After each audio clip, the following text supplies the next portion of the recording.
श्री वाहिगुरु साहिब जी दोहरा। पावन पावै पुर विखै अत पावन उद्यान। वैसे जिस बासुर तहाँ उधरे सर्व मसान। दोहरा पावन पावै पुर विखै।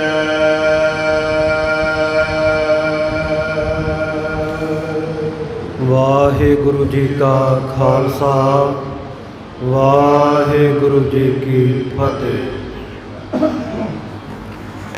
सतगुरां दी साजी नवाजी, गुरु प्यारे, गुरु सवारे, गुरु खालसा साध संगत जी। पातत पावन भगत वचल किरपा दे खजाने, सरवरे कायनात सतगुरु जुगो जुग अटल। धन धन साहिब श्री गुरु ग्रंथ साहिब महाराज सच्चे पातशाह जी की अपरंपार कृपा रहमत बख्शिश हो रही है। गरीब नवाज पातशाह जी की मेहर का सदका सतगुरु जी के पवित्र अस्थान गुरुद्वारा शहीद बाबा निहाल सिंह जी नगर तलड़ विखे संगत रूप विच संध्या के दीवान की हाज़री भर रहे हैं। सजे हुए दीवाना विच रब्बी बाणी के कीर्तन तथा रहरास साहब जी के पाठ तो उपरंत जगत गुरु साहिब श्री गुरु नानक देव जी महाराज सच्चे पातशाह जी के जीवन की चल रही पवित्र लड़ीवार कथा विच हाज़रियां लवा रहे हाँ। बीते कल सतगुरु जी की मेहर का सदका आपां सरवण कीता। वेई नदी दे विचों सचखंड जाके वापस आउण उपरंत सतगुरु सच्चे पातशाह जी सारा मोदी खाना लुटा के कबरां दे विच जा बैठे हैं। कब्रस्तान दे विच डेरा ला लिया, आसन ला लिया। सुल्तानपुर नगर के लोग जिहड़े श्रद्धालु आ वो समझते हैं कि सतगुरु जी का कोई कौतक है, परंतु जिहड़े कोई निंदक लोग हैं, मूर्ख लोग हैं, वो बड़ा बुरा भला भी कहते हैं कि ये कुराईया हो गया, गलत रस्ते पै गया, ये कमला हो गया, बौरा हो गया। कोई कहता मोदी खाने दे विचों धन बहुता लुटा दिता नानक मोदी ने, जिस करके घाटा पै गया तो हुण पैसे भरन तो असमर्थ होण करके आ बहाना जा बना के फकरां फकीरां वाला भेग धारण करके नवाब दौलत खान तो डरदा मारा मड़ियां दे विच जा बैठा है। तरह तरह दीयां गल्लां साध संगत जी लोग करते हैं। सो इस प्रकार सतगुरु जी के महल धर्म सुपत्नी बीबी सुलखणी जी, जिन्हां दे घर दे विच एक पुत्र बाबा श्री चंद जी का जन्म पहला हो चुकिया, 3.5 साल के हो गए है। दूसरे बच्चे का जन्म होने वाला है। इन्हां ने एक नौकर नूं, एक दास नूं, एक सेवक नूं अपने कोल बुलाया ते अपने पेके पिंड बटाला विखे सारी गलबात समझा के भेज दिता कि जाके मेरे पेकिਆਂ नूं, मेरे पिता जी नूं खबर करो कि तुहाडा जवाई वो सारे काम धंधे त्याग के घर बार त्याग के फकीर बन के मड़ियां विच जा बैठा है, उन्होंने आके समझाओ। ये भाई मूला चौना सतगुरु सच्चे पातशाह जी का सौरा साहिब अपने नाल इन्हें एक अपने निजी पुरोहित श्यामे पंडित नूं लिया है। सुल्तानपुर की धरती उत्ते आ गया। घर पहुँच के अपनी धी दे नाल दुख सुख साझा किया। सारी गलबात सुन के बड़ा गुस्सा चढ़िया, अग बबूला हो गया मूला चौना।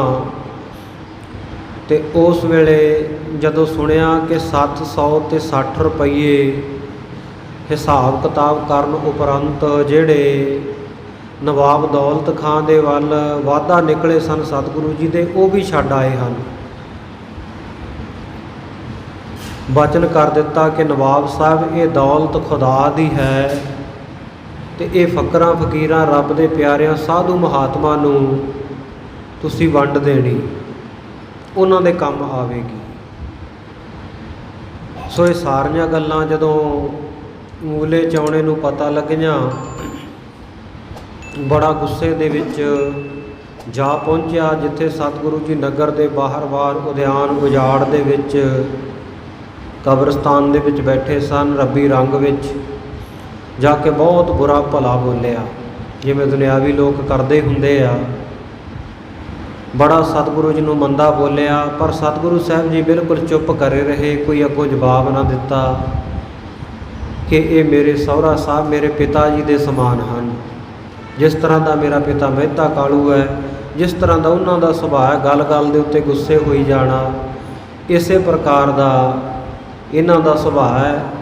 ਸਤਿਗੁਰੂ ਜੀ ਚੁੱਪ ਕਰੇ ਰਹੇ। ਘਰ ਆ ਗਿਆ ਭਾਈ ਮੂਲਾ, ਫਿਰ ਆ ਕੇ ਸਾਰੀ ਗੱਲਬਾਤ ਜਿਹੜਾ ਬ੍ਰਾਹਮਣ ਨਾਲ ਲੈ ਕੇ ਗਿਆ ਸੀ ਉਸ ਨੂੰ ਦੱਸੀ।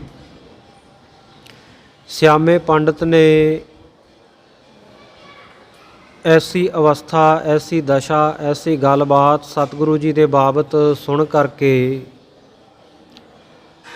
ਫਿਰ ਸਾਧ ਸੰਗਤ ਜੀ ਇਹ ਭਾਈ ਮੂਲੇ ਨੂੰ ਹੌਸਲਾ ਦਿੱਤਾ ਕਿ ਚਲੋ ਕੋਈ ਗੱਲ ਨਹੀਂ, ਆਪਾਂ ਚੱਲਦੇ ਹਾਂ, ਜਾ ਕੇ ਸਮਝਾ ਲਵਾਂਗੇ, ਮੈਂ ਕੋਸ਼ਿਸ਼ ਕਰਕੇ ਵੇਖਦਾ ਹਾਂ। ਦੋਵੇਂ ਸਤਿਗੁਰੂ ਜੀ ਦਾ ਸਹੁਰਾ ਭਾਈ ਮੂਲਾ ਅਤੇ ਸਿਆਮਾ ਪੰਡਤ ਸਤਿਗੁਰੂ ਸਾਹਿਬ ਜੀ ਦੇ ਕੋਲ ਪਹੁੰਚ ਗਏ। ਸਤਿਗੁਰੂ ਸੱਚੇ ਪਾਤਸ਼ਾਹ ਜੀ ਦੀ ਫਕਰਾਂ ਫਕੀਰਾਂ ਵਾਲੀ ਹਾਲਤ ਵੇਖ ਕੇ ਇਹ ਸਿਆਮੇ ਪੰਡਤ ਨੇ ਜਾ ਕੇ ਆਖਿਆ ਕਿ ਆਹ ਤੁਸੀਂ ਬਾਲਕਾਂ ਵਾਲੀ, ਬੱਚਿਆਂ ਵਾਲੀ ਆਪਣੀ ਦਸ਼ਾ ਬਣਾ ਰੱਖੀ ਹੈ, ਇਹ ਕੋਈ ਸਿਆਣਪ ਵਾਲੀ ਗੱਲ ਨਹੀਂ। ਆਪਣਾ ਘਰ-ਬਾਰ ਤਿਆਗ ਦੇਣਾ, ਆਪਣੀ ਘਰ ਵਾਲੀ ਬੱਚਿਆਂ ਨੂੰ ਛੱਡ ਦੇਣਾ, ਅਤੇ ਇੰਨਾ ਸੋਹਣਾ ਤੁਹਾਡਾ ਮੋਦੀ ਖਾਨੇ ਦਾ ਕੰਮ ਕਾਜ ਚੱਲਦਾ ਸੀ ਉਹ ਵੀ ਤਿਆਗ ਦਿੱਤਾ, ਇਹ ਤੁਸੀਂ ਠੀਕ ਨਹੀਂ ਕੀਤਾ।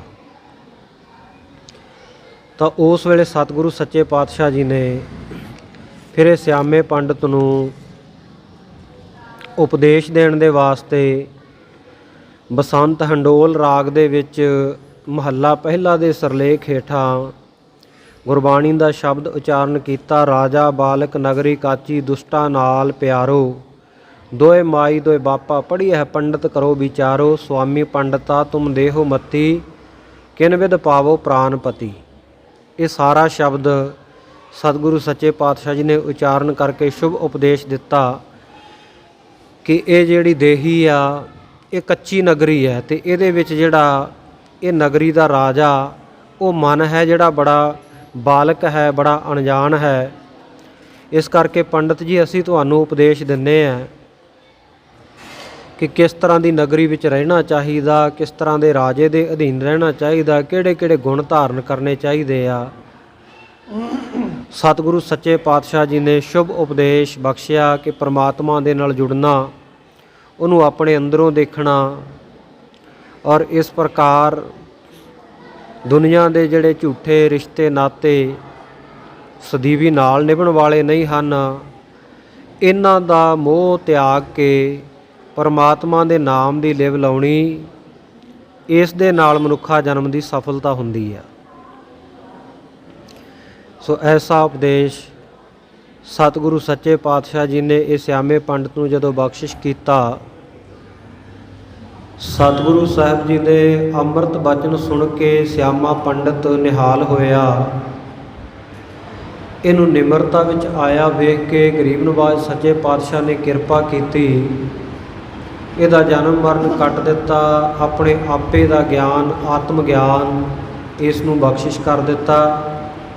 ਭਾਈ ਮੂਲ ਚੰਦ ਉਸੇ ਤਰ੍ਹਾਂ ਕ੍ਰੋਧ ਕਰ ਰਿਹਾ, ਗੁੱਸਾ ਕਰ ਰਿਹਾ ਅਤੇ ਕਹਿਣ ਲੱਗਾ ਕਿ ਪੰਡਤ ਜੀ, ਬ੍ਰਾਹਮਣ ਜੀ, ਆਪਾਂ ਚੱਲੀਏ, ਇਹਨੇ ਆਪਣੇ ਤੋਂ ਸਮਝਾਇਆ ਨਹੀਂ ਸਮਝਣਾ, ਇਹ ਤਾਂ ਹੋਰ ਤਰ੍ਹਾਂ ਦੀਆਂ ਗੱਲਾਂ ਕਰਦਾ ਹੈ। ਇਉਂ ਕਹਿ ਕੇ ਘਰ ਵਾਪਸ ਆ ਗਏ। ਇੱਧਰ ਸਤਿਗੁਰੂ ਸੱਚੇ ਪਾਤਸ਼ਾਹ ਜੀ 3 ਮਹੀਨਿਆਂ ਤੱਕ ਉਸ ਕਬਰਸਤਾਨ ਦੇ ਵਿੱਚ ਮੁਰਦਾ ਘਾਟ ਦੇ ਵਿੱਚ ਪਰਮਾਤਮਾ ਦੇ ਰੰਗਾਂ ਦੇ ਵਿੱਚ ਵਿਰਾਜੇ ਰਹੇ। ਤੇ ਸਤਿਗੁਰੂ ਜੀ ਦੇ ਜਾਣ ਦਾ ਜਿਹੜਾ ਮੁੱਖ ਮਨੋਰਥ ਇਹ ਸੀ ਕਿ ਜਿੰਨੇ ਵੀ ਉਸ ਕਬਰਸਤਾਨ ਦੇ ਵਿੱਚ ਮੁਰਦੇ ਦਫਨਾਏ ਗਏ ਸਨ, ਜਿੱਥੇ ਜਿੱਥੇ ਸਤਿਗੁਰੂ ਜੀ ਦੇ ਕਦਮ ਪੈਂਦੇ, ਜਿੱਥੇ ਜਿੱਥੇ ਸਤਿਗੁਰੂ ਜੀ ਚਰਨ ਟਿਕਾਉਂਦੇ, ਜਿੱਥੇ ਜਿੱਥੇ ਸਤਿਗੁਰੂ ਜੀ ਦੇ ਅੰਮ੍ਰਿਤ ਬੋਲ ਗੂੰਜਦੇ, ਉਹਨਾਂ ਸਾਰਿਆਂ ਦੀ ਮੁਕਤੀ ਹੋ ਗਈ, ਸਾਰੇ ਮੁਕਤ ਹੋ ਗਏ। ਇਹ ਪ੍ਰਯੋਜਨ ਸੀ ਸਤਿਗੁਰੂ ਜੀ ਦਾ ਉੱਥੇ ਜਾਣ ਦਾ। ਇਉਂ 3 ਮਹੀਨੇ ਸਤਿਗੁਰੂ ਸੱਚੇ ਪਾਤਸ਼ਾਹ ਜੀ ਨੂੰ ਉੱਥੇ ਬੈਠਿਆਂ ਬਤੀਤ ਹੋ ਗਏ ਹੈ। ਮੈਂ ਮੂਰਖ ਕੀ ਕੇਤਕ ਬਾਤ ਹੈ, ਕੋਟ ਪਰਾਧੀ ਤਰਿਆ ਰੇ, ਗੁਰ ਨਾਨਕ ਜਿਨ ਸੁਣਿਆ ਪੇਖਿਆ, ਸੇ ਫਿਰ ਗਰਭਾਸ ਨਾ ਪਰਿਆ ਰੇ। ਸਾਰਿਆਂ ਦੇ ਜਨਮ ਮਰਨ ਸਤਿਗੁਰੂ ਜੀ ਨੇ ਕੱਟ ਦਿੱਤੇ। ਇੱਥੋਂ ਤੱਕ ਆਪਾਂ ਬੀਤੇ ਕੱਲ ਇਤਿਹਾਸ ਸਰਵਣ ਕਰ ਚੁੱਕੇ ਹਾਂ। ਪ੍ਰਸੰਗ ਕੁਝ ਕੁ ਬਾਕੀ ਰਹਿੰਦਾ। ਆਓ ਬੜੇ ਪਿਆਰ ਦੇ ਨਾਲ ਸਤਿਗੁਰੂ ਸਾਹਿਬ ਜੀ ਦੀ ਪਵਿੱਤਰ ਜੀਵਨੀ ਨੂੰ ਅਦਬ ਸਹਿਤ ਸਰਵਣ ਕਰਕੇ ਆਪਣੇ ਸਮੇਂ ਅਤੇ ਸਵਾਸਾਂ ਨੂੰ ਸਫਲ ਕਰੀਏ। ਸਤਿਨਾਮ ਸ੍ਰੀ ਵਾਹਿਗੁਰੂ ਸਾਹਿਬ ਜੀ ਦੋਹਰਾ ਆਮ ਨਾ ਪਾਵੈ ਪੁਰ ਵਿਖੈ। ਸਤਿਗੁਰੂ ਨਾਨਕ ਦੇਵ ਜੀ ਮਹਾਰਾਜ ਸੱਚੇ ਪਾਤਸ਼ਾਹ ਉਸ ਕਬਰਸਤਾਨ ਦੇ ਵਿੱਚ ਹੀ 3 ਮਹੀਨੇ ਉਹਨਾਂ ਨੇ ਬਤੀਤ ਕਰ ਦਿੱਤੇ। ਇੱਕ ਵਾਰ ਵੀ ਆ ਕੇ ਨਗਰ ਦੇ ਵਿੱਚ ਉਹਨਾਂ ਨੇ ਚਰਨ ਨਹੀਂ ਟਿਕਾਇਆ। ਸੁਲਤਾਨਪੁਰ ਵਿੱਚ ਅਦ ਪਾਵਨ ਉਦਿਆਨ, ਇਹ ਜਿਹੜਾ ਉਜਾੜ ਬੀਆਬਾਨ ਹੈ, ਕਬਰਸਤਾਨ ਹੈ, ਇਸੇ ਨੂੰ ਸਤਿਗੁਰੂ ਜੀ ਬੜਾ ਪਵਿੱਤਰ, ਬੜਾ ਸੁਹਾਵਣਾ ਸਮਝ ਕੇ ਸਮਾਂ ਬਤੀਤ ਕਰ ਰਹੇ ਹਨ। ਜਾਂ ਇਉਂ ਕਹਿ ਲਓ ਕਿ ਸਤਿਗੁਰੂ ਜੀ ਦੇ ਚਰਨ ਪਾਵਨ ਦੇ ਨਾਲ ਇਹ ਜਿਹੜਾ ਉਜਾੜ ਬੀਆਬਾਨ ਕਬਰਸਤਾਨ ਸੀ, ਇਹ ਵੀ ਅੱਤ ਦਾ ਪਾਵਨ ਹੋ ਗਿਆ, ਅੱਤ ਦਾ ਪਵਿੱਤਰ ਹੋ ਗਿਆ। ਕਿਉਂ ਜਿੱਥੇ ਸਤਿਗੁਰੂ ਜੀ ਦੇ ਚਰਨ ਪੈ ਜਾਣ ਉਹ ਜਗ੍ਹਾ ਪਵਿੱਤਰ ਹੋ ਜਾਂਦੀ ਹੈ। ਭਾਈ ਆਪਾਂ ਨਿੱਤਾ ਪ੍ਰਤੀ ਸਤਿਗੁਰੂ ਸਾਹਿਬ ਜੀ ਦੇ ਸੁਖ ਆਸਣ ਸਮੇਂ ਸ਼ਬਦ ਸੰਗਤਾਂ ਪੜ੍ਹਦੀਆਂ ਹੋਈਆਂ ਸਤਿਗੁਰੂ ਜੀ ਨੂੰ ਸੁਖ ਆਸਣ ਸੱਚਖੰਡ ਸਾਹਿਬ ਤੱਕ ਵਿਦਾਇਗੀ ਦੇਣ ਨਾਲ ਜਾਂਦੀਆਂ। ਅਤੇ ਉਸ ਵੇਲੇ ਆਪਾਂ ਸ਼ਬਦ ਪੜ੍ਹਦੇ ਹਾਂ, ਜਿੱਥੈ ਜਾਏ ਬਹਿ ਮੇਰਾ ਸਤਿਗੁਰੂ, ਸੋ ਥਾਨ ਸੁਹਾਵਾ ਰਾਮ ਰਾਜੇ। ਅਤੇ ਇੱਕ ਮੈਨੂੰ ਨਾਲ ਲੱਗਦੀ ਹੋਰ ਵੀ ਬੇਨਤੀ ਚੇਤੇ ਆ ਗਈ। ਕਈ ਵਾਰ ਅਸੀਂ ਸੰਥਿਆ ਨਹੀਂ ਕੀਤੀ ਹੁੰਦੀ ਜਾਂ ਸੁਣਿਆ ਸੁਣਾਇਆ ਸ਼ਬਦ ਅਸੀਂ ਰੱਟ ਲੈਂਦੇ ਹਾਂ ਅਤੇ ਉਹਦਾ ਉਚਾਰਨ ਆਮ ਤੌਰ ਦੇ ਉੱਤੇ ਗਲਤ ਕੀਤਾ ਜਾਂਦਾ। ਇੱਥੇ ਵੀ ਹੁੰਦਾ। ਇਸ ਸ਼ਬਦ ਦਾ ਆਪਾਂ ਸ਼ੁੱਧ ਉਚਾਰਨ ਵੀ ਨਾਲ ਨਾਲ ਹੁਣ ਵਿਚਾਰ ਚੱਲ ਪਈ ਅਤੇ ਸਿੱਖ ਲਈਏ, ਤਾਂ ਕਿ ਸ਼ੁੱਧ ਗੁਰਬਾਣੀ ਪੜ੍ਹਨ ਕਰਕੇ ਗੁਰੂ ਦੀਆਂ ਖੁਸ਼ੀਆਂ ਦੇ ਪਾਤਰ ਬਣੀਏ, ਨਾ ਕਿ ਗੁਰਬਾਣੀ ਦੀਆਂ ਲਗਾ ਮਾਤਰਾ ਨੂੰ ਤੋੜ ਮਰੋੜ ਕੇ ਜਾਂ ਆਪਣੇ ਕੋਲੋਂ ਬਿੰਦੀਆਂ ਲਾ ਲਾ ਕੇ ਅਰਥ ਦਾ ਅਨਰਥ ਬਣਾਈ ਜਾਈਏ। ਖਾਸ ਤੌਰ 'ਤੇ ਉਹਨਾਂ ਸਾਰੇ ਸੇਵਾਦਾਰਾਂ ਨੂੰ ਬੇਨਤੀ ਹੈ ਜਿਹੜੇ ਗੁਰੂ ਮਹਾਰਾਜ ਜੀ ਦੇ ਸੁਖ ਆਸਣ ਦੇ ਵੇਲੇ ਹਾਜ਼ਰੀ ਭਰਦੇ ਹੈ, ਕਿ ਇਸ ਸ਼ਬਦ ਦਾ ਉਚਾਰਨ ਬਗੈਰ ਬਿੰਦੀਆਂ ਤੋਂ ਹੁੰਦਾ। ਸਾਰੇ ਜਗ੍ਹਾ ਦੇ ਉੱਤੇ ਕਿਤੇ ਵੀ ਬਿੰਦੀਆਂ ਨਹੀਂ ਲੱਗਦੀਆਂ, ਉਚਾਰਨ ਮਾਤਰ ਕਿਤੇ ਨਹੀਂ ਲਾਉਣੀਆਂ। ਲਿਖਤੀ ਤਾਂ ਗੁਰੂ ਕਾ ਸਿੱਖ ਗੁਰਬਾਣੀ ਦੇ ਵਿੱਚ ਕਿਤੇ ਫੇਰ ਬਦਲ ਕਰ ਹੀ ਨਹੀਂ ਸਕਦਾ। ਉਚਾਰਨ ਮਾਤਰ ਵੀ ਬਹੁਤ ਧਿਆਨ ਰੱਖਣਾ ਚਾਹੀਦਾ। ਜਿੱਥੈ ਜਾਏ ਬਹਿ ਮੇਰਾ ਸਤਿਗੁਰੂ, ਜਿੱਥੈ ਥੱਥੇ ਨੂੰ ਦੁਲਾਵਾਂ ਨਾਲ ਹੈ, ਜਿੱਥੇ ਨਹੀਂ, ਜਿੱਥੈ ਜਾਏ ਬਹਿ ਹਾਹੇ ਨੂੰ ਦੁਲਾਵਾਂ ਮੇਰਾ ਸਤਿਗੁਰੂ, ਸੋ ਥਾਨ ਸੁਹਾਵਾ ਰਾਮ ਰਾਜੇ। ਸੁਹਾਵਾ ਸੁਹਾਵਣਾ, ਸ਼ੋਭਨੀਕ ਸ਼ੋਭਾ ਵਾਲਾ ਹੋ ਜਾਂਦਾ ਉਹ ਥਾਂ, ਉਹ ਸਥਾਨ, ਉਹ ਜਗ੍ਹਾ ਜਿੱਥੇ ਸਤਿਗੁਰੂ ਜੀ ਜਾ ਕੇ ਬਹਿ ਜਾਂਦੇ ਆ, ਚਰਨ ਪਾ ਦਿੰਦੇ ਹਨ। ਜੇ ਆਪਾਂ ਅਣਜਾਣੇ ਵਿੱਚ ਸੁਹਾਵਾਂ ਪਾਠ ਕਰਾਂਗੇ, ਸੁਹਾਵਾਂ ਅਤੇ ਸੁਹਾਵਾਂ ਹੁੰਦਾ ਮੈਂ ਸ਼ੋਭਾ ਪਾਵਾਂ, ਮੈਂ ਸੋਹਣਾ ਲੱਗਾ, ਅਰਥ ਦਾ ਅਨਰਥ ਬਣ ਗਿਆ ਨਾ। ਤੁਕ ਦਾ ਅਰਥ ਹੀ ਨਹੀਂ ਬਣਦਾ ਵੀ ਜਿੱਥੈ ਜਾਏ ਬਹਿ ਮੇਰਾ ਸਤਿਗੁਰੂ, ਸੋ ਥਾਨ ਸੁਹਾਵਾ ਰਾਮ ਰਾਜੇ। ਸੁਹਾਵਾ ਤਾਂ ਆਪਣੇ ਵਾਸਤੇ ਸੰਬੋਧਨੀ ਵਾਕ ਹੋ ਗਿਆ। ਸੁਹਾਵਾ ਸੁਹਾਵਣਾ, ਜਿੱਥੈ ਜਾਏ ਬਹਿ ਮੇਰਾ ਸਤਿਗੁਰੂ, ਸੋ ਥਾਨ ਸੁਹਾਵਾ ਰਾਮ ਰਾਜੇ। ਗੁਰਸਿੱਖੀ ਇੱਥੇ ਬਿੰਦੀ ਸਹਿਤ ਹੈ। ਗੁਰਸਿੱਖਾਂ ਨੇ ਸੋ ਥਾਨ ਭਾਲਿਆ, ਲੈ ਧੂਰ ਮੁਖ ਲਾਵਾ। ਲਾਵਾਂ ਸਿਰਫ ਇੱਕ ਵਚਨ ਹੋ ਗਿਆ, ਮੈਂ ਲਾਵਾਂ। ਲਾਵਾ ਉਹ ਜਗ੍ਹਾ ਜਿਹੜੀ ਚਰਨਾਂ ਦੀ ਧੂੜੀ ਮਸਤਕ ਨੂੰ ਲਾਉਣ ਦੇ ਯੋਗ ਹੋ ਜਾਂਦੀ ਹੈ। ਲੈ ਧੂਰ ਮੁਖ ਲਾਵਾ, ਸਾਰੇ ਲਾਉਂਦੇ ਆ। ਗੁਰਸਿੱਖੀ ਸੋ ਥਾਨ ਭਾਲਿਆ ਲੈ ਧੂਰ ਮੁਖ ਲਾਵਾ। ਗੁਰਸਿੱਖਾਂ ਕੀ ਘਾਲ ਥਾਏ ਪਈ ਜਿਨ ਹਰ ਨਾਮ ਧਿਆਵਾ। ਜਿਨ੍ਹਾਂ ਨੇ ਹਰੀ ਦਾ ਨਾਮ ਧਿਆਇਆ ਹੈ, ਧਿਆਵਾ ਧਿਆਉਣ ਵਾਲਾ ਧਿਆਵਾ। ਜਿਨ੍ਹਾਂ ਨੇ ਵਾਹਿਗੁਰੂ ਪਰਮੇਸ਼ਰ ਦਾ ਨਾਮ ਧਿਆਇਆ ਹੈ, ਧਿਆਵਾਂ ਨਹੀਂ ਮੈਂ ਧਿਆਵਾਂ ਨਹੀਂ, ਸਾਰਿਆਂ ਦੇ ਧਿਆਉਣ ਵਾਸਤੇ, ਇਕੱਲੇ ਵਾਸਤੇ ਨਹੀਂ। ਜਿਨ ਹਰ ਨਾਮ ਧਿਆਵਾ ਜਿਨ ਨਾਨਕ ਸਤਿਗੁਰ ਪੂਜਿਆ। ਜਿਨ ਪਾਠ ਹੈ ਜਨ ਨਹੀਂ ਕਰਨਾ। ਜਿਨ੍ਹਾਂ ਨੇ ਸਤਿਗੁਰੂ ਨਾਨਕ ਦੇਵ ਮਹਾਰਾਜ ਸੱਚੇ ਪਾਤਸ਼ਾਹ ਜੀ ਨੂੰ ਅਰਾਧਿਆ, ਪੂਜਨ ਕੀਤਾ, ਉਹਨਾਂ ਦੀ ਭਗਤੀ ਕੀਤੀ, ਉਹਨਾਂ ਦਾ ਧਿਆਨ ਧਰਿਆ। ਜਿਨ ਨਾਨਕ ਸਤਿਗੁਰ ਪੂਜਿਆ ਤਿਨ ਹਰ ਪੂਜ ਕਰਾਵਾ। ਕਰਾਵਾ ਕਰਾਮਾ ਨਹੀਂ, ਕਰਾਮਾ ਹੁੰਦਾ ਮੈਂ ਕਰਾਵਾਂ। ਜਿਨ ਨਾਨਕ ਸਤਿਗੁਰ ਪੂਜਿਆ ਤਿਨ ਹਰ ਪੂਜ ਕਰਾਵਾ।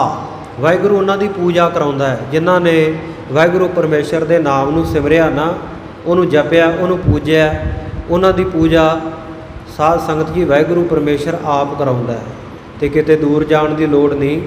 ਧੰਨ ਸ਼ਹੀਦ ਬਾਬਾ ਨਿਹਾਲ ਸਿੰਘ ਜੀ, ਧੰਨ ਧੰਨ ਸੰਤ ਬਾਬਾ ਹਰਨਾਮ ਸਿੰਘ ਜੀ, ਜਿਨ੍ਹਾਂ ਨੇ ਸਤਿਗੁਰੂ ਨਾਨਕ ਦੇਵ ਮਹਾਰਾਜ ਦੇ ਚਰਨਾਂ ਨੂੰ ਪੂਜਿਆ ਅਤੇ ਅੱਜ ਉਹਨਾਂ ਦੀ ਪੂਜਾ ਹੁੰਦੀ ਹੈ ਕਿ ਨਹੀਂ ਇਸ ਸਥਾਨ ਦੇ ਉੱਤੇ। ਜਿੱਥੇ ਗੁਰੂ ਗ੍ਰੰਥ ਸਾਹਿਬ ਮਹਾਰਾਜ ਨੂੰ ਮੱਥਾ ਟੇਕਦੇ ਹੈ, ਉੱਥੇ ਨਾਲ ਮਹਾਂਪੁਰਖਾਂ ਦਾ ਨਾਮ ਲੈ ਕੇ, ਸ਼ਹੀਦਾਂ ਸਿੰਘਾਂ ਦਾ ਨਾਮ ਲੈ ਕੇ ਆਪਾਂ ਅਰਦਾਸਾਂ ਬੇਨਤੀਆਂ ਕਰਦੇ ਹਾਂ। ਉਹਨਾਂ ਦੀ ਪੂਜਾ ਵਾਹਿਗੁਰੂ ਪਰਮੇਸ਼ਰ ਆਪ ਕਰਾਉਂਦਾ। ਜਿਨ ਨਾਨਕ ਸਤਿਗੁਰ ਪੂਜਿਆ ਤਿਨ ਹਰ ਪੂਜ ਕਰਾਵਾ। ਉਹਨਾਂ ਦੀ ਪੂਜਾ ਕਰਾਉਂਦਾ ਹੈ, ਕਰਾਵਾ। ਸੋ ਇਹ ਸ਼ਬਦ ਜ਼ਰੂਰ ਸਾਰਿਆਂ ਨੇ ਧਿਆਨ ਦੇ ਨਾਲ ਚੇਤੇ ਕਰ ਲੈਣਾ, ਧਿਆਨ ਦੇ ਨਾਲ ਉਚਾਰਨ ਕਰਨਾ। ਸੋ ਗਰੀਬ ਨਵਾਜ਼ ਸੱਚੇ ਪਾਤਸ਼ਾਹ ਕਿਰਪਾ ਕਰਨ। ਧੰਨ ਗੁਰੂ ਨਾਨਕ ਦੇਵ ਮਹਾਰਾਜ ਸੱਚੇ ਪਾਤਸ਼ਾਹ ਇਹ ਉਜਾੜ ਬਿਆਬਾਨ ਦੇ ਵਿੱਚ 3 ਮਹੀਨਿਆਂ ਤੱਕ ਬੈਠੇ ਰਹੇ ਹਨ ਔਰ ਇਸ ਧਰਤੀ ਨੂੰ ਸਤਿਗੁਰ ਸੱਚੇ ਪਾਤਸ਼ਾਹ ਜੀ ਨੇ ਪਵਿੱਤਰ ਕੀਤਾ। ਇੱਕ ਵਾਰ ਵੀ ਜਿਹੜਾ ਸਤਿਗੁਰੂ ਸੱਚੇ ਪਾਤਸ਼ਾਹ ਜੀ ਨੇ ਆਪਣੇ ਚਰਨਾਂ ਦੀ ਛੋਹ ਸੁਲਤਾਨਪੁਰ ਨਗਰ ਨੂੰ ਨਹੀਂ ਦਿਖਾਈ, ਸੁਲਤਾਨਪੁਰ ਵਿਖੇ ਕਦਮ ਨਹੀਂ ਰੱਖੇ। ਸਤਿਗੁਰੂ ਸੱਚੇ ਪਾਤਸ਼ਾਹ ਜੀ ਉਹ ਜਿਹੜਾ ਉਦਿਆਨ ਹੈ, ਉਜਾੜ ਹੈ ਬਿਆਵਾਨ, ਉਹਨੂੰ ਉਹਨਾਂ ਨੇ ਅਤ ਪਾਵਨ ਪਵਿੱਤਰ ਕਰ ਦਿੱਤਾ ਚਰਨ ਪਾ ਕੇ। ਔਰ ਨਿਸ ਬਾਸਰ, ਨਿਸ ਨਾਮ ਹੈ ਰਾਤ ਦਾ, ਬਾਸਰ ਨਾਮ ਹੈ ਦਿਨ ਦਾ। ਦਿਨ ਰਾਤ ਸਤਿਗੁਰੂ ਜੀ ਉੱਥੇ ਬਿਰਾਜਦੇ ਹਨ। ਜਿਸ ਕਰਕੇ ਜਿਹੜਾ ਸਾਰਾ ਮਸਾਨ, ਸਾਰਾ ਸ਼ਮਸ਼ਾਨ ਘਾਟ ਹੈ, ਜਿੰਨੇ ਇੱਥੇ ਮੁਰਦੇ ਆ, ਕੋਈ ਪਾਪ ਕਰਮਾਂ ਕਰਕੇ ਟੇਢੀਆਂ ਜੂਨਾਂ ਵਿੱਚ ਪਏ ਆ, ਕੋਈ ਨਰਕਗਾਮੀ ਹੋਏ ਆ, ਉਹਨਾਂ ਸਾਰਿਆਂ ਦਾ ਉਧਾਰ ਹੋ ਗਿਆ।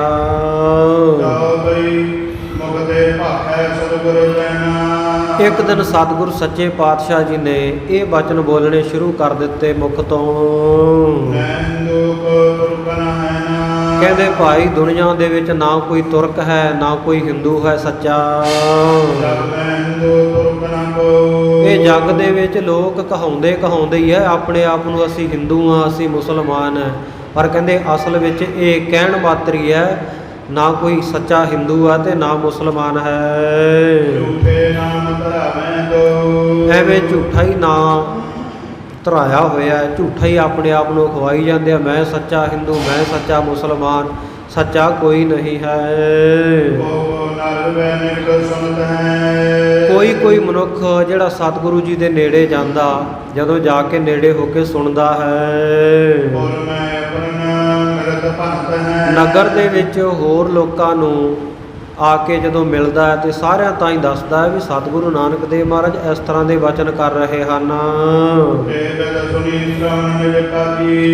ਗੱਲ ਸੁਣਦਿਆਂ ਗੱਲ ਤੁਰਦਿਆਂ ਅਗਾਂਹ ਵਧਦਿਆਂ ਜਿਹੜਾ ਨਵਾਬ ਦੌਲਤ ਖਾਨ ਦਾ ਕਾਜੀ ਸੀ ਨਾ, ਫਤਵੇ ਦੇਣ ਵਾਲਾ, ਉਹਦੇ ਤੱਕ ਜਾ ਪਹੁੰਚੀ। ਜਦੋਂ ਕਾਜੀ ਨੇ ਐਸਾ ਸੁਣਿਆ,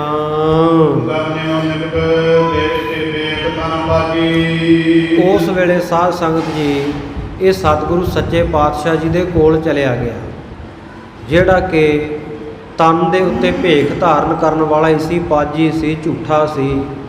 ਅਸਲ ਦੇ ਵਿੱਚ ਸੱਚਾ ਜਿਹੜਾ ਮੁਸਲਮਾਨ ਨਹੀਂ ਸੀ, ਸੱਚਾ ਕਾਜੀ ਨਹੀਂ ਸੀ, ਇਹ ਬਨੌਟੀ ਸੀ। ਇਹ ਸਤਿਗੁਰੂ ਸੱਚੇ ਪਾਤਸ਼ਾਹ ਜੀ ਦੇ ਕੋਲੇ ਭੇਖ ਧਾਰੀ ਕਾਜੀ ਜਾ ਪਹੁੰਚਿਆ।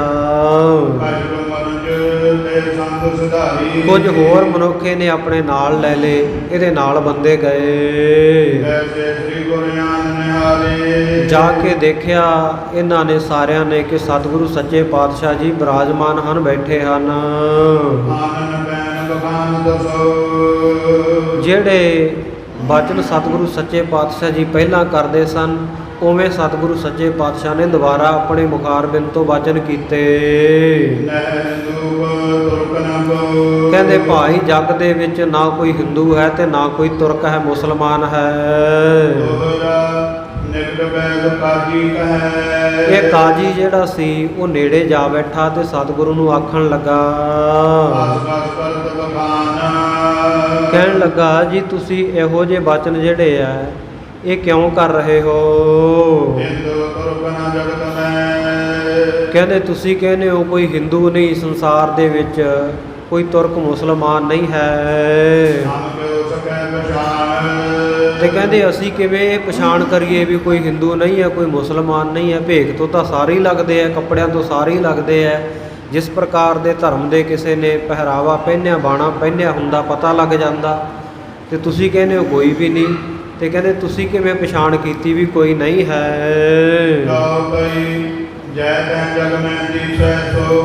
ਜਿੱਥੇ ਕਿਤੇ ਜਾ ਕੇ ਸੰਸਾਰ ਦੇ ਵਿੱਚ ਦੇਖਦੇ ਆ, ਸਭ ਜਗ੍ਹਾ ਦਿਖਾਈ ਦਿੰਦੇ ਹਨ। ਹਿੰਦੂ ਵੀ ਦੇਖੀਦੇ ਆ, ਮੁਸਲਮਾਨ ਵੀ, ਦੋਵੇਂ ਤਰ੍ਹਾਂ ਦੇ ਮਨੁੱਖ ਦਿਖਾਈ ਦਿੰਦੇ ਹਨ।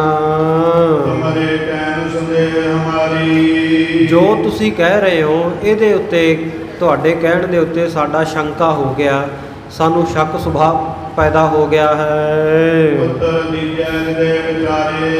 ਤੁਸੀਂ ਇਹ ਗੱਲ ਨੂੰ ਚੰਗੀ ਤਰ੍ਹਾਂ ਮਨ ਦੇ ਵਿੱਚ ਵਿਚਾਰ ਲਓ, ਫਿਰ ਵਿਚਾਰ ਕੇ ਉੱਤਰ ਦਿਓ। ਜਿਹੜੇ ਸਾਰੇ ਲੋਕ ਹੈ ਉਹ ਸਤਿਗੁਰੂ ਸੱਚੇ ਪਾਤਸ਼ਾਹ ਜੀ ਵੱਲ ਦੇਖਣ ਲੱਗ ਪਏ। ਚਾਰੇ ਪਾਸੇ ਬਹੁਤ ਭੀੜ ਇਕੱਠੀ ਹੋ ਗਈ। ਸਾਰੇ ਆ ਕੇ ਜਿਹੜੇ ਗਰੀਬਾਂ ਦੇ ਉੱਤੇ ਦਇਆ ਕਰਨ ਵਾਲੇ, ਦਇਆ ਦੇ ਘਰ ਸਤਿਗੁਰੂ ਜੀ ਹਨ, ਨਿਮਾਣਿਆਂ ਦੇ ਮਾਣ, ਸੋ ਐਸੇ ਸਤਿਗੁਰੂ ਜੀ ਦੇ ਦਰਸ਼ਨ ਕਰ ਰਹੇ ਹਨ।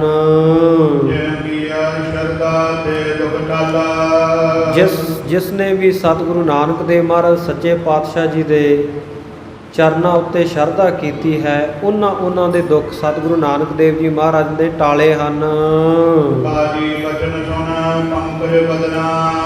ਕਾਜੀ ਦੀਆਂ ਇਹ ਗੱਲਾਂ ਸੁਣ ਕੇ ਸਤਿਗੁਰੂ ਜੀ ਆਪਣੇ ਕਮਲ ਵਰਗੇ ਮੁਖਾਰਬਿੰਦ ਤੋਂ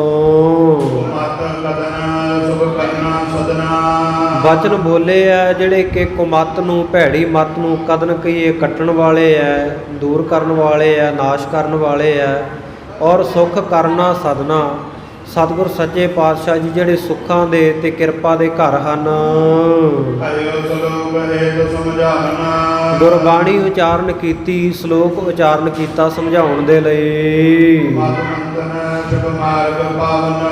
ਭੈੜੀ ਮੱਤ ਵਾਲਿਆਂ ਨੂੰ ਸ਼ੁਭ ਰਸਤੇ ਦੇ ਉੱਤੇ ਪਾਉਣ ਦੀ ਖਾਤਰ ਇਹ ਸ਼ਲੋਕ ਉਚਾਰਿਆ। ਮਹੱਲਾ ਪਹਿਲਾ ਤੋਂ ਭਾਵ ਪਹਿਲੇ ਪਾਤਸ਼ਾਹ ਸਤਿਗੁਰੂ ਨਾਨਕ ਦੇਵ ਜੀ ਦਾ ਇਹ ਪਵਿੱਤਰ ਸ਼ਬਦ ਹੈ। ਸਤਿਗੁਰੂ ਸੱਚੇ ਪਾਤਸ਼ਾਹ ਜੀ ਕਹਿੰਦੇ, ਕਾਜੀ ਸਾਹਿਬ ਤੁਸੀਂ ਆਪਣੇ ਆਪ ਨੂੰ ਮੁਸਲਮਾਨ ਕਹਾਈ ਤਾਂ ਜਾਂਦੇ ਹੋ, ਪਰ ਕਹਿੰਦੇ ਮੁਸਲਮਾਨ ਕਹਾਉਣਾ ਇਹ ਬਹੁਤ ਮੁਸ਼ਕਲ ਬਾਤ ਹੈ। ਮੁਸਲਮਾਨ ਅਸਲ ਵਿੱਚ ਬਣ ਜਾਣਾ ਸਤਿਗੁਰੂ ਸੱਚੇ ਪਾਤਸ਼ਾਹ ਕਹਿੰਦੇ, ਅੱਗੇ ਅਸੀਂ ਦੱਸਦੇ ਹਾਂ ਵੀ ਕਿਹੜੇ ਕਿਹੜੇ ਗੁਣ, ਕਿਹੜੇ ਕਿਹੜੇ ਚਿੰਨ੍ਹ, ਕਿਹੜੇ ਕਿਹੜੇ ਲੱਛਣ ਅਸਲ ਮੁਸਲਮਾਨ ਦੇ ਹੁੰਦੇ ਹੈ। ਜੇ ਕਹਿੰਦੇ ਇਹ ਸਾਰੇ ਗੁਣ, ਇਹ ਸਾਰੇ ਲੱਛਣ, ਸਾਰੇ ਚਿੰਨ੍ਹ ਜਿਹਦੇ ਵਿੱਚ ਹੋਣ ਤਾਂ ਮੁਸਲਮਾਨ ਕਹਾਵੇ, ਉਹਨੂੰ ਹੱਕ ਹੈ ਵੀ ਉਹ ਮੁਸਲਮਾਨ ਕਹਾਵੇ। ਅਵਲ ਸਾਰਿਆਂ ਤੋਂ ਪਹਿਲਾਂ, ਪ੍ਰਥਮ ਸਾਰਿਆਂ ਤੋਂ ਪਹਿਲਾਂ ਤਾਂ ਕਹਿੰਦੇ ਅਵਲ ਔਲ ਦੀਨ ਕਰ ਮਿੱਠਾ। ਜਿਹੜਾ ਔਲੀਏ ਅਵਤਾਰਾਂ ਦਾ ਚਲਾਇਆ ਹੋਇਆ ਦੀਨ ਹੈ, ਆਪਾਂ ਸੰਤ ਮਹਾਂਪੁਰਖ ਕਹਿ ਦਿੰਦੇ ਆ, ਮੁਸਲਮਾਨ ਜਿਹੜੇ ਉਹ ਔਲੀਏ ਕਹਿ ਦਿੰਦੇ ਆ, ਪੈਗੰਬਰ ਕਹਿ ਦਿੰਦੇ ਆ, ਕੋਈ ਗੌਂਸ ਕਹਿ ਦਿੰਦੇ ਆ, ਜਿਹੜੇ ਆਪਣੇ ਸਰੀਰ ਦੇ ਅੰਗਾਂ ਨੂੰ ਖਿਲਾਰ ਦੇਣ ਦੁਆਰਾ ਫਿਰ ਉਹਨਾਂ ਨੂੰ ਜੋੜ ਲੈਣ, ਐਸੀਆਂ ਕਰਾਮਾਤਾਂ ਦੇ ਮਾਲਕ ਹੋਣ, ਉਹਨਾਂ ਨੂੰ ਗੌਂਸ ਕਿਹਾ ਜਾਂਦਾ। ਸੋ ਜਿਹੜੇ ਇਸਲਾਮੀ ਮਤ ਦੇ ਪੈਗੰਬਰ, ਇਸਲਾਮੀ ਮਤ ਦੇ ਸੰਤ ਮਹਾਂਪੁਰਖ ਜਾਂ ਔਲੀਏ ਹਨ, ਉਹਨਾਂ ਦਾ ਚਲਾਇਆ ਹੋਇਆ ਜਿਹੜਾ ਦੀਨ ਹੈ, ਜਿਹੜਾ ਧਰਮ ਹੈ, ਕਹਿੰਦੇ ਸਭ ਤੋਂ ਪਹਿਲਾਂ ਤਾਂ ਮੁਸਲਮਾਨ ਕਹਾਉਣ ਵਾਲਾ ਉਹਨਾਂ ਦੇ ਇਸ ਮਜ਼ਹਬ ਨੂੰ, ਇਸ ਦੀਨ ਨੂੰ, ਉਹਨਾਂ ਦੇ ਚਲਾਏ ਰਸਤੇ ਨੂੰ ਮਿੱਠਾ ਕਰਕੇ ਮੰਨੇ, ਉਹਨਾਂ ਦੇ ਹੁਕਮ ਨੂੰ। ਮਸਕਲ ਮਾਨਾ ਮਾਲ ਮੁਸਾਵੇ। ਤੇ ਫਿਰ ਜਿਹੜਾ ਮਾਣ ਹੈ, ਹੰਕਾਰ ਹੈ, ਇਹਨੂੰ ਮਸਕਲ ਮਾਨਾ, ਮਸਕਲ ਹੁੰਦਾ ਹੈ ਕਿਸੇ ਚੀਜ਼ ਨੂੰ, ਜਿਵੇਂ ਆਪਾਂ ਰੇਗ ਮਾਰ ਮਾਰ ਕੇ ਲੋਹੇ ਨੂੰ ਸਾਧ ਸੰਗਤ ਜੀ ਰਗੜ ਕੇ ਚਿੱਟਾ ਕੱਢ ਲੈਂਦੇ ਆ ਨਾ, ਤੇ ਉਹਦੇ ਉੱਤੇ ਮੁੜ ਕੇ ਨਿਕਲ ਕਰਵਾ ਲਈਏ, ਪਾਲਿਸ਼ ਕਰਵਾ ਲਈਏ, ਉਹਨੂੰ ਮਸਕਲ ਕਰਨਾ ਕਹਿੰਦੇ ਆ, ਸਿਕਲ ਕਰਨਾ ਜਾਂ ਨਿਕਲ ਕਰਨਾ।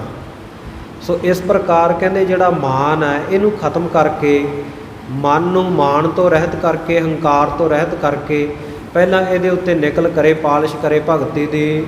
ਤੇ ਇਸੇ ਪ੍ਰਕਾਰ ਮਾਲ ਮੁਸਾਵੈ, ਜਿਹੜਾ ਧਨ ਮਾਲ ਇਕੱਠਾ ਕੀਤਾ ਹੋਇਆ, ਸੋ ਇਹਨੂੰ ਮੁਸਾ ਦੇਵੇ, ਲੁਟਾ ਦੇਵੇ, ਰੱਬ ਦੇ ਪਿਆਰਿਆਂ ਦੀ ਸੇਵਾ ਹਿਤ ਖਰਚੇ। ਹੋਏ ਮੁਸਲਮਾਨ ਦੀਨ ਮਹਾਨ ਹੈ। ਐਸਾ ਜਿਹੜਾ ਕਹਿੰਦੇ ਮੁਸਲਮਾਨ ਹੈ ਉਹ ਕਿਵੇਂ ਬਣੇਗਾ ਅਸਲ ਵਿੱਚ, ਜਿਹੜਾ ਕਿ ਦੀਨ ਮੁਹਾਣਾ ਹੈ, ਦੀਨ ਨੂੰ ਚਲਾਉਣ ਵਾਲੇ ਜਿਹੜੇ ਆਗੂ ਹੈ ਉਹਨਾਂ ਦੇ ਰਾਹ ਦੇ ਉੱਤੇ ਚੱਲੇ, ਉਹ ਮੁਸਲਮਾਨ ਹੋਵੇਗਾ। ਮਰਨ ਜੀਵਨ ਦਾ ਭਰਮ ਚੁਕਾਵੇ। ਫਿਰ ਜਿਹੜਾ ਮਰਨ ਅਤੇ ਜਿਉਣ ਦਾ ਭਰਮ ਭੁਲੇਖਾ ਨਾ, ਇਹਨੂੰ ਤਿਆਗ ਦੇਵੇ, ਇਹਨੂੰ ਚੁਕਾ ਦੇਵੇ। ਕਿਉਂਕਿ ਸਾਧ ਸੰਗਤ ਜੀ ਸਾਰੀ ਦੁਨੀਆ ਮਰਨ ਤੋਂ ਡਰਦੀ ਆ, ਕੋਈ ਮਰਨਾ ਨਹੀਂ ਚਾਹੁੰਦਾ। ਸਤਿਗੁਰੂ ਕਹਿੰਦੇ ਐਸੀ ਅਵਸਥਾ ਹੋਵੇ ਮੁਸਲਮਾਨ ਦੀ, ਜਿਹਨੇ ਸੱਚਾ ਮੁਸਲਮਾਨ ਬਣਨਾ ਹੈ, ਉਹ ਰੱਬ ਦੀ ਰਜ਼ਾ ਦੇ ਵਿੱਚ ਰਹੇ। ਜਦੋਂ ਉਹ ਵਾਹਿਗੁਰੂ ਦਾ ਹੁਕਮ ਹੋਇਆ ਮੌਤ ਹੋ ਹੀ ਜਾਣੀ ਹੈ, ਮੌਤ ਤੋਂ ਡਰ ਕੇ ਨਾ ਰਹੇ।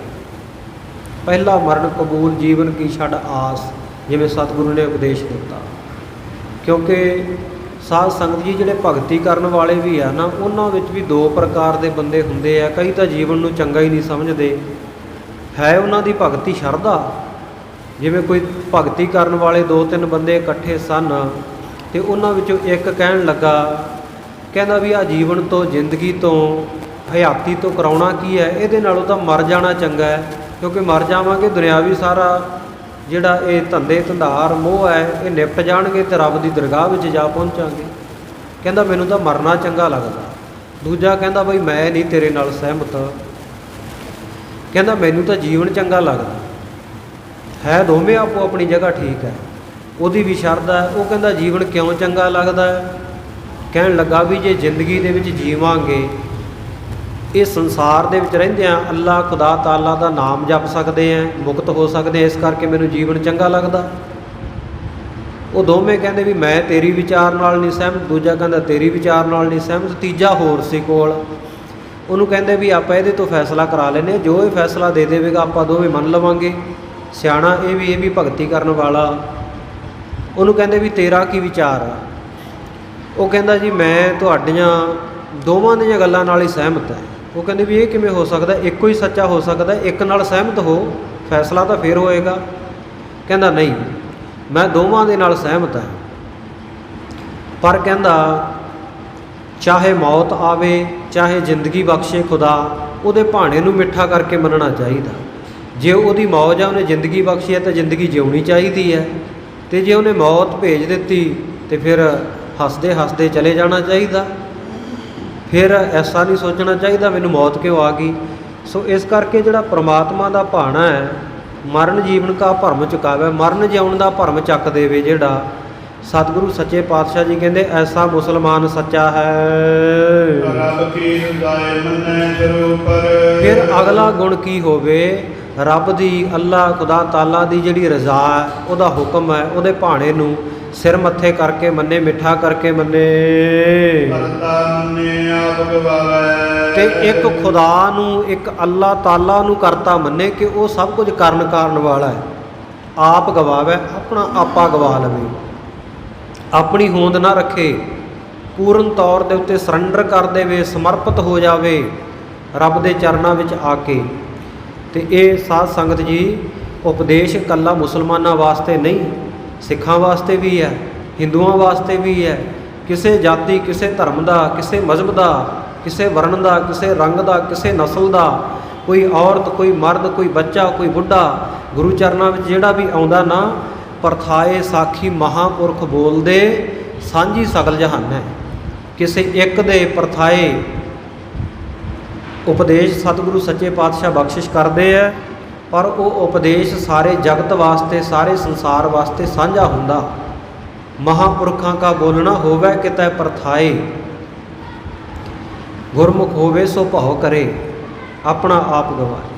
ਜਿਹੜਾ ਗੁਰਮੁਖ ਹੈ ਉਹ ਭਾਵਨਾ ਕਰਦਾ ਹੈ ਵੀ ਇਹ ਇਕੱਲੇ ਮੁਸਲਮਾਨਾਂ ਵਾਸਤੇ ਨਹੀਂ, ਕਿਸੇ ਇੱਕ ਵਾਸਤੇ ਨਹੀਂ। ਸੰਗਤ ਦੇ ਵਿੱਚ ਬੈਠਣ ਦਾ ਨੁਕਤਾ ਹੀ ਇਹ ਹੈ, ਪ੍ਰਾਪਤੀ ਦਾ ਸਾਧਨ ਹੀ ਇਹ ਹੈ, ਜੋ ਉਪਦੇਸ਼ ਕੀਤਾ ਜਾ ਰਿਹਾ ਹੈ ਉਹਨੂੰ ਆਪੋ ਆਪਣੇ ਮਨਾਂ ਵਿੱਚ ਆਪਣੇ 'ਤੇ ਲਾ ਕੇ ਦੇਖਣਾ, ਫਿਰ ਪਾਰ ਉਤਾਰਾ ਹੁੰਦਾ। ਸੋ ਇਹ ਜਿਹੜੇ ਗੁਣ ਮੁਸਲਮਾਨ ਵਾਸਤੇ ਦੱਸੇ ਆ, ਇਹੀ ਸਿੱਖ ਵਾਸਤੇ ਹੈ, ਇਹੀ ਹਿੰਦੂ ਵਾਸਤੇ ਹੈ, ਇਹ ਬੋਧੀ ਵਾਸਤੇ, ਇਹ ਜੈਨੀ ਵਾਸਤੇ, ਹਰ ਇੱਕ ਵਾਸਤੇ, ਸਾਰਿਆਂ ਵਾਸਤੇ ਇਹ ਗੁਣ ਧਾਰਨ ਕਰਨੇ ਲਾਜ਼ਮੀ ਹੈ। ਰੱਬ ਕੀ ਰਜਾਏ ਮੰਨੇ ਸਿਰ ਉੱਪਰ, ਕਰਤਾ ਮੰਨੇ ਆਪ ਗਵਾਵੈ। ਉਹ ਵਾਹਿਗੁਰੂ ਨੂੰ ਕਰਤਾ ਮੰਨੇ, ਇਹ ਨਹੀਂ ਕਿ ਜਿਹੜਾ ਚੰਗਾ ਚੰਗਾ ਕੀਤਾ ਉਹ ਮੈਂ ਕਰਦਾ, ਜਿਹੜਾ ਮਾੜਾ ਕਰਦਾ ਉਹ ਫਿਰ ਰੱਬ ਕਰਦਾ ਹੁੰਦਾ। ਰੱਬ ਨੇ ਬੜਾ ਮਾੜਾ ਕੀਤਾ ਜੀ, ਜੇ ਕੁਝ ਗਲਤ ਹੋ ਜਾਏ ਆਪਣੀ ਸੋਚ ਦੇ ਮੁਤਾਬਕ, ਹਾਲਾਂਕਿ ਵਾਹਿਗੁਰੂ ਕੁਝ ਗਲਤ ਨਹੀਂ ਕਰਦਾ, ਸਾਡੀ ਸੋਚ ਮੁਤਾਬਕ ਜਿਹੜਾ ਸਾਨੂੰ ਮਾੜਾ ਲੱਗੇ ਉਹ ਕਹਿੰਦੇ ਆ ਰੱਬ ਨੇ ਕਰ ਦਿੱਤਾ। ਜਿੱਥੇ ਚੰਗਾ ਹੋਇਆ ਫਿਰ ਆਪਾਂ ਆਪਣੀਆਂ ਸਲਾਹਾਂ ਦਿੰਦੇ ਹਾਂ, ਮੈਂ ਤਾਂ ਇਹ ਗੱਲ ਪਹਿਲਾਂ ਹੀ ਕਹਿ ਦਿੱਤੀ ਸੀ ਵੀ ਇਸ ਤਰ੍ਹਾਂ ਹੋਏਗਾ, ਉੱਥੇ ਕਰਤੇ ਅਸੀਂ ਆਪ ਵੜ ਕੇ ਬਹਿ ਜਾਂਦੇ ਹਾਂ। ਪਰ ਸਤਿਗੁਰੂ ਜੀ ਕਹਿੰਦੇ ਕਰਤਾ ਮੰਨੇ, ਉਹ ਵਾਹਿਗੁਰੂ ਨੂੰ ਕਰਤਾ ਮੰਨੇ, ਉਹ ਖੁਦਾ ਨੂੰ, ਅੱਲਾਹ ਤਾਲਾ ਨੂੰ ਕਰਤਾ ਮੰਨੇ, ਸਭ ਕੁਝ ਕਾਰਨ ਮੰਨੇ ਅਤੇ ਆਪਣਾ ਆਪ ਗਵਾ ਦੇਵੇ। ਆਪਣਾ ਜਿਹੜਾ ਹਉਮੈ ਹੰਕਾਰ ਹੈ ਇਹਨੂੰ ਖਤਮ ਕਰੇ। ਤਉ ਨਾਨਕ ਸਰਬ ਦੀਆਂ ਮਿਹਰਮਤ ਹੋਏ, ਤਉ ਨਾਨਕ ਸਰਬ ਜੀਆ ਮਿਹਰਮਤ ਹੋਏ। ਸੋ ਜਦੋਂ ਉਹ ਅਕਾਲ ਪੁਰਖ ਵਾਹਿਗੁਰੂ ਜੀ ਦੀ ਸਾਰੇ ਜੀਵਾਂ ਦੇ ਉੱਤੇ ਮਿਹਰ ਹੋ ਜਾਏ ਤੇ ਫਿਰ ਸਾਧ ਸੰਗਤ ਜੀ ਐਸੇ ਗੁਣ ਜਿਹੜਾ ਧਾਰਨ ਕਰਦਾ ਹੈ, ਮੁਸਲਮਾਨ ਕਹਾਵੈ। ਸੋ ਐਸਾ ਜਿਹੜਾ ਹੋਏ, ਤਉ ਨਾਨਕ, ਨਾਨਕ ਤਉ ਹੋਏ ਤਾਂ ਆਪਾਂ ਅਰਥ ਵਾਸਤੇ ਐਵੇਂ ਪੜ੍ਹ ਲਵਾਂਗੇ। ਸਤਿਗੁਰੂ ਨਾਨਕ ਦੇਵ ਜੀ ਮਹਾਰਾਜ ਸੱਚੇ ਪਾਤਸ਼ਾਹ ਕਹਿੰਦੇ ਐਸਾ, ਕਹਿੰਦੇ ਜੇ ਕੋਈ ਹੋਵੇ, ਹੋਏ ਸ਼ਬਦ ਜਿਹੜਾ ਦੋਵੇਂ ਪਾਸੇ ਦੇਲੀ ਦੀਪਕ ਲੱਗਦਾ ਅਰਥ ਵਾਸਤੇ। ਤਉ ਨਾਨਕ ਸਰਬ ਜੀਆ ਮਿਹਰਮਤ ਹੋਏ ਤਾਂ ਮੁਸਲਮਾਨ ਕਹਾਵੈ। ਜਦੋਂ ਸਾਰੇ ਜੀਵਾਂ ਦੇ ਉੱਤੇ ਮਿਹਰ ਕਰਨ ਵਾਲਾ, ਦਇਆ ਧਾਰਨ ਕਰਨ ਵਾਲਾ ਇਹ ਜੀਵ ਹੋ ਜਾਏ ਤੇ ਉਸ ਵੇਲੇ ਕਹਿੰਦੇ ਉਹ ਸੱਚਾ ਮੁਸਲਮਾਨ ਕਹਾ ਸਕਦਾ ਹੈ। ਸ਼ਲੋਕ ਮਹੱਲਾ ਪਹਿਲਾ। ਅੱਗੇ ਸਤਿਗੁਰੂ ਸੱਚੇ ਪਾਤਸ਼ਾਹ ਜੀ ਹੋਰ ਦੱਸਦੇ ਹਨ। ਮੇਰ ਮਸੀਤ ਸਦਕ ਮੁਸੱਲਾ। ਹਾਂ, ਇਹ ਪਾਠ ਮੁਸੱਲਾ ਹੀ ਕਰਨਾ, ਮੁਸੱਲਾ ਪਾਠ ਸ਼ੁੱਧ ਹੈ। ਮੁਸੱਲਾ ਕਹਿੰਦੇ ਨੇ ਜਿਹੜੀ ਸਫਾ, ਜਿਹੜਾ ਕੱਪੜਾ, ਜਿਹੜਾ ਟਾਟ, ਜਿਹੜਾ ਗਲੀਚਾ ਹੇਠਾਂ ਵਿਛਾ ਕੇ ਮੁਸਲਮਾਨ ਵੀਰ ਚਾਦਰ ਜਿਹੜੀ ਹੇਠਾਂ ਵਿਛਾ ਕੇ ਆਪਾਂ ਉਹਨੂੰ ਵਿਛਾਈ ਕਹਿ ਦਿੰਦੇ ਆ, ਉਹ ਮੁਸੱਲਾ ਕਹਿੰਦੇ ਆ ਉਹਨੂੰ। ਹੇਠਾਂ ਵਿਛਾ ਕੇ ਜਿਹਦੇ ਉੱਤੇ ਗੋਡੇ ਟੇਕ ਕੇ ਨਮਾਜ਼ ਅਦਾ ਕਰਦੇ ਆ ਉਹਨੂੰ ਮੁਸੱਲਾ ਕਿਹਾ ਜਾਂਦਾ। ਸੋ ਸਤਿਗੁਰੂ ਸੱਚੇ ਪਾਤਸ਼ਾਹ ਜੀ ਦੇ ਇੱਥੇ ਦੱਸਿਆ ਕਿ ਮਿਹਰ ਮਸੀਤ ਸਿਦਕ ਮੁਸੱਲਾ, ਮੁਸੱਲਾ ਪਾਠ ਹੀ ਕਰਨਾ, ਅਦਕ ਦੇ ਸਹਿਤ ਮੁਸਲਾ ਪਾਠ ਨਹੀਂ ਕਰਨਾ। ਮੁਸਲਾ ਦਾ ਭਾਵ ਫਿਰ ਮੁਸਲਮਾਨ ਹੋ ਜਾਏਗਾ, ਇਸਲਾਮੀ ਵਿਅਕਤੀ। ਸਤਿਗੁਰੂ ਪਾਤਸ਼ਾਹ ਕਹਿੰਦੇ ਜਿਹੜੀ ਮਸੀਤ ਹੈ ਉਹ ਕੀ ਹੈ, ਮਨ ਦੇ ਵਿੱਚ ਮਿਹਰ ਰੱਖਣੀ, ਕਿਰਪਾ, ਦਇਆ ਰੱਖਣੀ, ਜੀਵਾਂ ਦੇ ਉੱਤੇ, ਸਾਰਿਆਂ ਦੇ ਉੱਤੇ ਦਇਆ ਕਰਨੀ, ਨਿਮਰਤਾਵਾਨ ਹੋਣਾ, ਇਹ ਮਸੀਤ ਵਿੱਚ ਜਾਣਾ। ਅਤੇ ਜਿਹੜਾ ਸਿਦਕ ਹੈ, ਰੱਬ ਦੇ ਉੱਤੇ ਵਿਸ਼ਵਾਸ ਰੱਖਣਾ, ਯਕੀਨ ਪੱਕਾ ਰੱਖਣਾ, ਇਹ ਕਹਿੰਦੇ ਮੁਸੱਲਾ ਹੈ। ਹੱਕ ਹਲਾਲ ਕੁਰਾਨ। ਅਤੇ ਹੱਕ ਸੱਚ ਦੀ ਕਮਾਈ ਕਰਨੀ, ਹੱਕ ਨਾਮ ਸੱਚ ਦਾ ਵੀ ਹੈ, ਸੱਤ ਪ੍ਰਤੱਗੀ ਹੋਣਾ। ਇਹ ਕਹਿੰਦੇ ਸਾਧ ਸੰਗਤ ਜੀ ਕੁਰਾਨ ਦਾ ਪੜ੍ਹਨਾ ਹੈ ਅਤੇ ਜਿਹੜੀ ਚੰਗੀ ਨੇਕ ਕਮਾਈ ਹੱਕ ਦੀ ਕਰਨੀ ਹੈ, ਇਹ ਹਲਾਲ ਹੈ, ਇਹ ਸ਼ੁੱਧ ਕਿਰਤ ਹੈ। ਸ਼ਰਮ ਸੁਨਤ ਸੀਲ ਰੋਜਾ। ਮਾੜੇ ਕਰਮਾਂ ਦੇ ਵੱਲੋਂ ਸ਼ਰਮ ਕਰਨੀ, ਲੱਜਿਆ ਕਰਨੀ, ਇਹ ਅਸਲ ਵਿੱਚ ਸੁੰਨਤ ਹੈ। ਮਾੜੇ ਕਰਮਾਂ ਵੱਲੋਂ ਇੰਦਰੀਆਂ ਨੂੰ ਰੋਕ ਲੈਣਾ, ਇਹ ਸੁੰਨਤ ਹੈ। ਔਰ ਸੀਲ ਰੋਜਾ, ਸੀਲ ਸੁਭਾਅ ਰੱਖਣਾ, ਠੰਡਾ ਸੁਭਾਅ ਰੱਖਣਾ, ਨਰਮ ਸੁਭਾਅ ਰੱਖਣਾ, ਇਹ ਰੋਜਾ ਰੱਖਣਾ ਹੈ, ਵਰਤ ਰੱਖਣਾ ਹੈ। ਉਹ ਮੁਸਲਮਾਨ। ਕਹਿੰਦੇ ਜਿਹੜਾ ਇਹਨਾਂ ਚੀਜ਼ਾਂ ਨੂੰ ਧਾਰਨ ਕਰੇਗਾ ਉਹੀ ਅਸਲ ਵਿੱਚ ਮੁਸਲਮਾਨ ਹੋਵੇਗਾ। ਕਰਨੀ ਕਾਬਾ ਸੱਚ ਪੀਰ। ਇਸੇ ਪ੍ਰਕਾਰ ਜਿਹੜੀ ਚੰਗੀ ਕਰਨੀ ਹੈ, ਚੰਗੀ ਕਿਰਤ ਕਰਨੀ ਹੈ, ਚੰਗੀ ਜੀਵਨ ਦੇ ਵਿੱਚ ਜੀਵਨ ਚਰਿਆ ਮਰਿਆਦਾ ਨੂੰ ਧਾਰਨ ਕਰਨਾ, ਇਹ ਕਾਬੇ ਦੇ ਦਰਸ਼ਨ ਹੈ। ਜਿਹੜਾ ਕਾਲੇ ਰੰਗ ਦਾ ਪੱਥਰ ਹੈ ਨਾ, ਮੱਕੇ ਦੇ ਵਿੱਚ, ਮਦੀਨੇ ਦੇ ਵਿੱਚ, ਕਾਬੇ ਦੇ ਵਿੱਚ, ਸੋ ਕਹਿੰਦੇ ਇਹ ਕਾਬੇ ਦੀ ਹਜ ਕਰਨਾ, ਕਾਬੇ ਦੀ ਯਾਤਰਾ ਕਰਨਾ ਤੇ ਸੱਚ ਪੀਰ, ਸੱਚ ਨੂੰ ਕਹਿੰਦੇ ਪੀਰ ਬਣਾ ਕੇ ਪੂਜੇ, ਸੱਚ ਪ੍ਰਤੱਗੀ ਹੋਵੇ। ਕਲਮਾ ਕਰਮ ਨਿਵਾਜ ਤੇ ਕਲਮਾ ਪੜ੍ਹਨਾ ਕੀ ਹੈ? ਸ਼ੁਭ ਕਰਮ ਕਰਨੇ, ਸ਼ੁਭ ਕਰਮਾਂ ਦੀਆਂ ਨਵਾਜ਼ਾਂ ਪੜ੍ਹੇ। ਤਸਬੀ ਸਾਤ ਸੁਭਾਵ ਸੀ। ਫਿਰ ਹੱਥ ਦੇ ਵਿੱਚ ਜਿਹੜੀ ਮਾਲਾ ਲਈ ਹੁੰਦੀ ਆ, ਆਪਾਂ ਮਾਲਾ ਕਹਿ ਦਿੰਦੇ ਆ। 27 ਮਣਕਿਆਂ ਵਾਲਾ ਸਿਮਰਨਾ ਹੁੰਦਾ, 108 ਮਣਕਿਆਂ ਵਾਲੀ ਜਿਹੜੀ ਮਾਲਾ ਹੁੰਦੀ ਆ। ਤੇ ਈਸਾਈ ਵੀਰ ਆ ਜਿਹੜੇ ਉਹਨੂੰ ਰੋਜ਼ਰੀ ਕਹਿ ਦਿੰਦੇ ਆ, ਤੇ ਮੁਸਲਮਾਨ ਉਹਨੂੰ ਤਸਬੀਹ ਕਹਿੰਦੇ ਆ। 101 ਮਣਕਿਆਂ ਦੀ ਹੁੰਦੀ ਹੈ ਇਹਨਾਂ ਦੀ ਤਸਬੀਹ। ਇਹ ਮਣਕਿਆਂ ਦੀ ਗਿਣਤੀ ਸਾਰੇ ਧਰਮਾਂ ਦੀ ਵੱਖਰੀ ਵੱਖਰੀ ਆ। ਸੋ ਇਸ ਪ੍ਰਕਾਰ ਸਤਿਗੁਰੂ ਸੱਚੇ ਪਾਤਸ਼ਾਹ ਜੀ ਕਹਿੰਦੇ ਤਸਬੀਹ ਸਾ ਤਿਸ ਭਾਵ ਸੀ, ਉਹਨੂੰ ਭਾ ਜਾਣਾ, ਖੁਦਾ ਨੂੰ ਚੰਗਾ ਲੱਗ ਜਾਣਾ, ਉਹਦੇ ਉੱਤੇ ਭੈ ਭਾਵ ਨਹੀਂ ਰੱਖਣੀ, ਪ੍ਰੇਮ ਦੇ ਵਿੱਚ ਰਹਿਣਾ। ਇਹ ਕਹਿੰਦੇ ਮਾਲਾ ਫੇਰਨੀ, ਤਸਬੀਹ ਫੇਰਨਾ ਹੈ। ਨਾਨਕ ਰੱਖੈ ਲਾਜ। ਇਸ ਪ੍ਰਕਾਰ ਸਤਿਗੁਰੂ ਨਾਨਕ ਦੇਵ ਮਹਾਰਾਜ ਕਹਿੰਦੇ ਐਸੇ ਮੁਸਲਮਾਨ ਦੀ ਫਿਰ ਪਰਮਾਤਮਾ ਆਪ ਲੱਜਿਆ ਸ਼ਰਮ ਰੱਖਦਾ ਹੈ। ਮਹਲਾ ਪਹਿਲਾ। ਪਹਿਲੇ ਪਾਤਸ਼ਾਹ ਜੀ ਅੱਗੇ ਉਚਾਰਦੇ ਹਨ, ਹਿੰਦੂ ਮੂਲੇ ਭੂਲੇ ਅਕੁੱਟੀ ਜਾਈ। ਫਿਰ ਕਹਿੰਦੇ ਹਿੰਦੂਆਂ ਦੀ ਗੱਲ ਸੁਣ ਲਓ ਕਾਜੀ ਸਾਹਿਬ। ਕਹਿੰਦੇ ਹਿੰਦੂ ਆ ਜਿਹੜੇ ਉਹ ਤਾਂ ਮੂਲੇ ਭੁੱਲੇ, ਬਿਲਕੁਲ ਮੂਲ ਤੋਂ ਹੀ, ਮੁੱਢ ਤੋਂ ਹੀ ਭੁੱਲੇ ਹੋਏ ਆ। ਜਾਂ ਕਹਿ ਲਓ ਮੂਲੇ ਭੁੱਲੇ, ਜਿਹੜਾ ਆਪਣਾ ਮੂਲ ਹੈ, ਮਨ ਤੂ ਜੋਤ ਸਰੂਪ ਹੈ, ਆਪਣਾ ਮੂਲ ਪਛਾਣ, ਜਿਹੜਾ ਸਾਡਾ ਮੂਲ ਹੈ, ਜਿੱਥੋਂ ਇਹ ਜੀਵ ਆਤਮਾ ਪਰਮਾਤਮਾ ਵਿੱਚੋਂ ਵੱਖਰਾ ਹੋ ਕੇ ਆਇਆ ਨਾ, ਉਸ ਮੂਲ ਨੂੰ, ਉਸ ਪਰਮਾਤਮਾ ਨੂੰ ਕਹਿੰਦੇ ਬਿਲਕੁਲ ਭੁੱਲ ਚੁੱਕੇ ਹਨ। ਇਸ ਕਰਕੇ ਅਖੁੱਟੀ ਜਾਹੀ, ਖਾਲੀ ਜਾ ਰਹੇ ਹਨ ਸੰਸਾਰ ਤੋਂ। ਨਾਰਦ ਪਿਆ ਸੇ ਪੂਜ ਕਰਾਂਗੀ। ਇਹਨਾਂ ਨੂੰ ਜਿਵੇਂ ਨਾਰਦ ਨੇ ਉਪਦੇਸ਼ ਦੇ ਦਿੱਤਾ, ਉਸ ਤਰੀਕੇ ਦੇ ਨਾਲ ਇਹਨਾਂ ਨੇ ਪੂਜਾ ਕਰਨੀ ਸ਼ੁਰੂ ਕਰ ਦਿੱਤੀ। ਅੰਧੇ ਗੁੰਗੇ ਅੰਧ ਅੰਧਾਰ। ਇਹ ਅੰਨੇ ਆ, ਜਿਵੇਂ ਇਹਨਾਂ ਨੂੰ ਦਿਖਾਈ ਨਹੀਂ ਦੇ ਰਿਹਾ ਹੁੰਦਾ ਨਾ, ਕੁਝ ਦੇਖਦੇ ਨਹੀਂ, ਜੋ ਇਹਨਾਂ ਨੂੰ ਕਹਿ ਦਿੱਤਾ ਉਸੇ ਦੇ ਉੱਤੇ ਤੁਰੇ ਜਾ ਰਹੇ ਹੈ। ਤੇ ਗੁੰਗੇ ਹੈ, ਜ਼ੁਬਾਨੋਂ ਕੁਝ ਬੋਲ ਨਹੀਂ ਸਕਦੇ। ਅੰਧ ਅੰਧਾਰ, ਜਿਹੜਾ ਅਗਿਆਨਤਾ ਦਾ ਹਨੇਰਾ, ਉਹਦੇ ਵਿੱਚ ਡਿੱਕੋ ਡੋਲੇ ਖਾ ਰਹੇ ਹਨ। ਪਾਤਰ ਦੇ ਪੂਜੈ ਮੁਕਤ ਗਵਾਰ। ਉਹ ਉਪਦੇਸ਼ ਨਾਰਦ ਨੇ ਕੀ ਦਿੱਤਾ ਸੀ? ਨਾਰਦ ਕਹਿਆ ਸੇ ਪੂਜ ਕਰਾਹੀ। ਕਿਹੜੀ ਪੂਜਾ ਕਰਨ ਲੱਗੇ?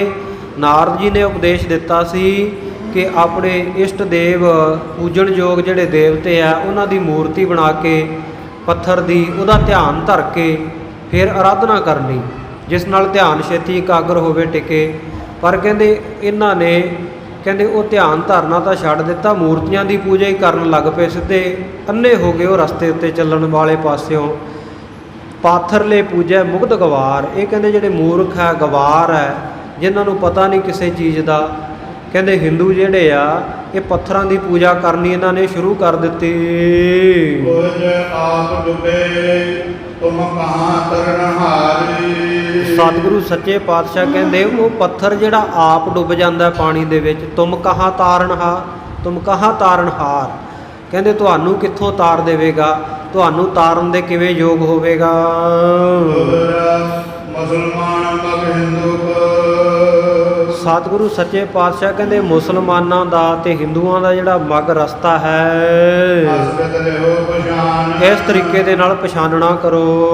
ਕਰਮ ਸ਼ੁਭ ਕਰਹੀ ਉਬੈ। ਉਬੈ ਨਾਮ ਹੈ ਦੋ ਦਾ। ਦੋਵੇਂ ਕਹਿੰਦੇ ਮੁਸਲਮਾਨ ਅਤੇ ਹਿੰਦੂ ਜਿਹੜੇ ਸ਼ੁਭ ਕਰਮ ਨਹੀਂ ਕਰਦੇ, ਝੂਠੇ ਨਾਮ ਬਕਾਨ। ਐਵੇਂ ਝੂਠੇ ਹੀ ਇਹਨਾਂ ਨੇ ਨਾਮ ਰਖਾਏ ਹੋਏ ਆ ਵੀ ਅਸੀਂ ਹਿੰਦੂ ਹਾਂ, ਅਸੀਂ ਮੁਸਲਮਾਨ ਹਾਂ।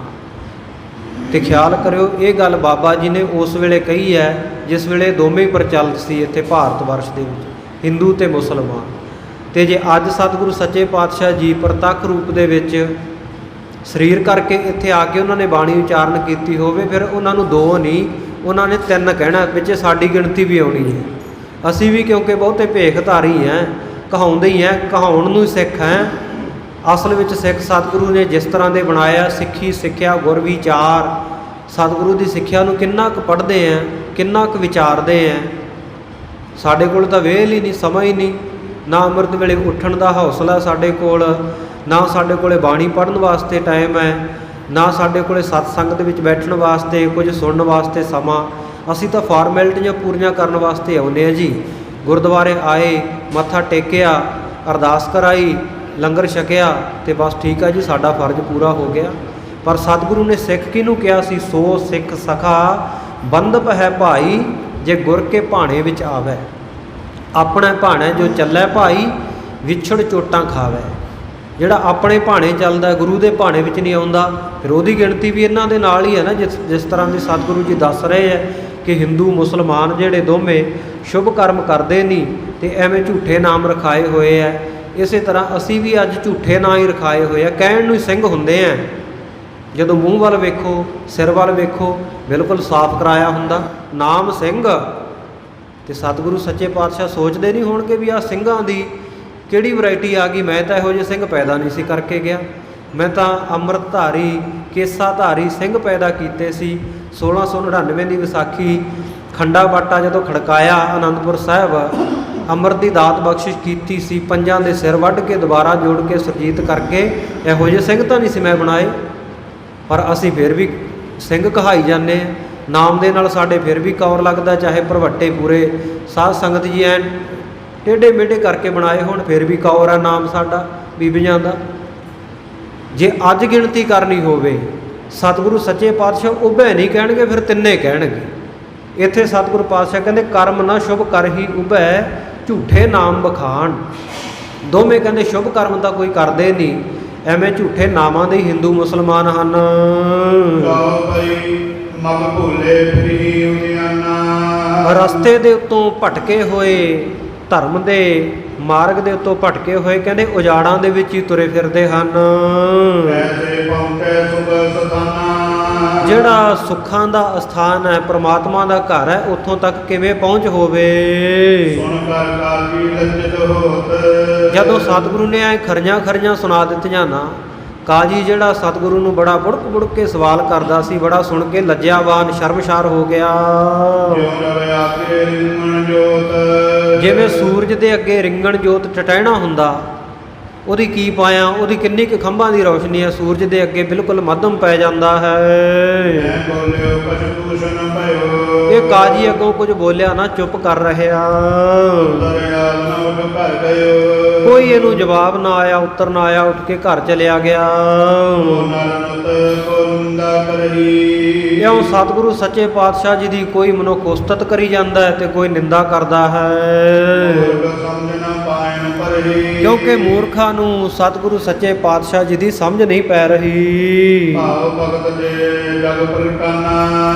ਔਰ ਮੂਰਖ ਜਿਹੜੇ ਹੈ ਉਹ ਸਮਝ ਕੇ ਨਾ ਪਾਇਨ ਪਰਹੀ, ਪਾਇਨ ਨਾਮ ਪੈਰਾਂ ਦਾ, ਚਰਨਾਂ ਦੇ ਵੀ ਹੈ, ਸਤਿਗੁਰੂ ਦੇ ਚਰਨਾਂ ਦੇ ਉੱਤੇ ਨਹੀਂ ਪੈ ਰਹੇ। ਭਾਵ ਭਗਤ ਜਿਹ ਜਗ ਪ੍ਰਗਟਾਨਾ। ਜੇ ਸਤਿਗੁਰੂ ਸੱਚੇ ਪਾਤਸ਼ਾਹ ਜੀ ਨੇ ਭਾਵਨਾ ਭਗਤੀ ਨੂੰ ਸੰਸਾਰ ਵਿੱਚ ਪ੍ਰਗਟ ਕੀਤਾ, ਸਤਿਗੁਰੂ ਜੀ ਉਸੇ ਸ਼ਮਸ਼ਾਨ ਘਾਟ ਵਿੱਚ, ਮੁਰਦਾ ਘਾਟ ਵਿੱਚ ਬੈਠੇ ਰਹੇ। ਉਸ ਵੇਲੇ ਸਤਿਗੁਰੂ ਜੀ ਦਾ ਸੇਵਾਦਾਰ ਭਾਈ ਭਗੀਰਥ ਇਹਨਾਂ ਦੇ ਕੋਲ ਹੈ। ਦਰਸ਼ਨ ਕਰਕੇ ਬੜੇ ਸੁੱਖ ਪ੍ਰਾਪਤ ਕਰ ਰਿਹਾ, ਸੁੱਖਾਂ ਦੀ ਰਾਸ, ਸੁੱਖਾਂ ਦੇ ਖਜ਼ਾਨੇ ਸਤਿਗੁਰੂ ਤੋਂ। ਇੰਨੇ ਨੂੰ ਭਾਈ ਮਨਸੁਖ ਸ਼ਾਹ ਜਿਹੜਾ ਲਾਹੌਰ ਦਾ ਰਹਿਣ ਵਾਲਾ ਸਤਿਗੁਰੂ ਦਾ ਸ਼ਰਧਾਲੂ ਸਿੱਖ ਹੈ, ਉਹ ਵੀ ਇੱਥੇ ਆ ਪਹੁੰਚਿਆ।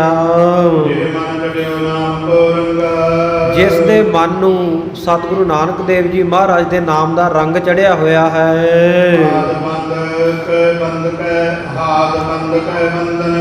ਇਹਨੇ ਦੋਵੇਂ ਹੱਥ ਜੋੜ ਕੇ ਆਗੇ ਸਤਿਗੁਰੂ ਜੀ ਦੇ ਚਰਨਾਂ ਉੱਤੇ ਨਮਸਕਾਰ ਕੀਤੀ, ਵੰਦਨਾ ਕੀਤੀ। ਡੰਡੇ ਵਾਂਗੂ ਲੰਮਾ ਪੈ ਕੇ ਇਹਨੇ ਡੰਡੌਤ ਕੀਤੀ, ਸਤਿਗੁਰੂ ਨੂੰ ਨਮਸਕਾਰ ਕੀਤੀ। ਜਿਹਦੀ ਮੱਤ, ਜਿਹਦੀ ਬੁੱਧੀ ਸਤਿਗੁਰੂ ਜੀ ਦੇ ਨਾਮ ਦੇ ਰਸ ਵਿੱਚ ਭਿੱਜੀ ਹੋਈ ਹੈ। ਸਤਿਗੁਰੂ ਸੱਚੇ ਪਾਤਸ਼ਾਹ ਜੀ ਨੇ ਸਤ ਕਰਤਾਰ ਕਹਿ ਕੇ ਆਸ਼ੀਰਵਾਦ ਬਖਸ਼ਿਆ ਕਿ ਉਹ ਪਰਮਾਤਮਾ ਸਦਾ ਸੱਚ ਹੈ, ਜਿਹੜਾ ਕਰਤਾਰ, ਜਿਹਦੇ ਕਰ ਨਾਮ ਹੱਥ ਦਾ ਤੇ ਤਾਰ ਕਹੀਏ ਜਿਹੜੀ ਡੋਰੀ ਹੈ। ਜਿਸ ਵਾਹਿਗੁਰੂ ਦੇ ਹੱਥ ਦੇ ਵਿੱਚ ਸਾਰੇ ਸੰਸਾਰ ਦੀ ਡੋਰੀ ਪਕੜੀ ਹੈ, ਸਾਰਾ ਸੰਸਾਰ ਜਿਹਦੇ ਵਸ ਦੇ ਵਿੱਚ ਹੈ, ਉਹਦਾ ਨਾਮ ਸਤ ਹੈ, ਤਿੰਨੇ ਕਾਲਾਂ ਦੇ ਵਿੱਚ ਰਹਿਣ ਵਾਲਾ ਹੈ। ਫਿਰ ਸਤਿਗੁਰੂ ਸੱਚੇ ਪਾਤਸ਼ਾਹ ਨੇ ਸਭ ਪ੍ਰਕਾਰ ਕਰਕੇ ਰਾਜੀ ਖੁਸ਼ੀ ਭਾਈ ਮਨਸੁਖ ਸ਼ਾਹ ਤੋਂ ਪੁੱਛੀ। ਬੜਾ ਗਦਗਦ ਹੋ ਗਿਆ, ਖੁਸ਼ ਹੋ ਗਿਆ, ਕੰਠ ਰੁਕ ਗਿਆ, ਸਤਿਗੁਰੂ ਜੀ ਦੇ ਕੋਲੇ ਬੈਠਾ। ਤਬੈ ਕੁਲ ਦੀਪਾ। ਉਸ ਵੇਲੇ ਬੇਦੀ ਕੁਲ ਦੇ ਦੀਪਕ ਸਰੂਪ ਸਤਿਗੁਰੂ ਨਾਨਕ ਦੇਵ ਮਹਾਰਾਜ ਬੋਲੇ। ਸਰਬ ਕੁਛ ਲੱਗੀ ਦਰਸ ਤੁਮਾਰੋ। ਸਤਿਗੁਰੂ ਸੱਚੇ ਪਾਤਸ਼ਾਹ ਜੀ ਨੇ ਜਦੋਂ ਸਤ ਕਰਤਾਰ ਕਹਿ ਕੇ ਰਾਜੀ ਖੁਸ਼ੀ ਪੁੱਛੀ, ਉਸ ਵੇਲੇ ਕਹਿਣ ਲੱਗਾ, ਹੇ ਬੇਦੀ ਕੁਲ ਦੇ ਦੀਪਕ ਸਰੂਪ ਸਤਿਗੁਰੂ ਜੀ, ਤੁਹਾਡੀ ਕਿਰਪਾ ਦੇ ਨਾਲ ਦਰਸ਼ਨ ਹੋ ਗਏ ਹਨ। ਸਭ ਪ੍ਰਕਾਰ ਦੀ ਜਿਹੜੀ ਆਨੰਦ ਹੈ, ਸਭ ਪ੍ਰਕਾਰ ਦੀ ਖੁਸ਼ੀ ਹੈ, ਰਾਜੀ ਹੈ। ਤੁਹਾਡੇ ਦਰਸ਼ਨ ਹੋ ਗਏ, ਆਪ ਜੀ ਨੇ ਮੇਰੇ ਮਨ ਅਤੇ ਤਨ ਦੇ ਸਾਰੇ ਦੁੱਖ ਨਿਵਰਤ ਕਰ ਦਿੱਤੇ ਹਨ। ਮਹਾਰਾਜ ਸੱਚੇ ਪਾਤਸ਼ਾਹ, ਮੈਂ ਪ੍ਰਦੇਸ਼ ਦੇ ਵਿੱਚ ਜਾਣਾ ਚਾਹੁੰਦਾ ਹਾਂ। ਮੈਂ ਆਪ ਜੀ ਦੀ ਆਗਿਆ ਲੈਣ ਵਾਸਤੇ, ਹੁਕਮ ਲੈਣ ਵਾਸਤੇ ਆਇਆ ਹਾਂ। ਬਹੁਤ ਸਾਰੀ ਖੇਪ, ਬਹੁਤ ਸਾਰਾ ਜਿਹੜਾ ਮਾਲ ਅਸਬਾਬ ਹੈ ਉਹ ਭਰ ਕੇ ਉਹ ਨਾਲ ਲੈ ਕੇ ਮੈਂ ਆਪਣੇ ਸ਼ਿਪ ਦੇ ਵਿੱਚ, ਸਮੁੰਦਰੀ ਜਹਾਜ਼ ਦੇ ਵਿੱਚ ਰੱਖ ਕੇ ਤੇ ਸੰਗਲਾਦੀਪ ਨਾਂ ਦੇ ਦੇਸ਼ ਦੇ ਵਿੱਚ ਜਾਵਾਂਗਾ। ਮਹਾਰਾਜ ਉੱਥੇ ਮੈਨੂੰ ਸਮਾਂ ਬਹੁਤ ਲੱਗ ਜਾਣਾ, ਬਹੁਤ ਦਿਨ ਲੱਗ ਜਾਣੇ ਆ, ਇਸ ਕਰਕੇ ਆਪ ਜੀ ਨਾਲੋਂ ਬਿਰਹਾ ਵਿਛੋੜਾ ਪੈ ਜਾਵੇਗਾ।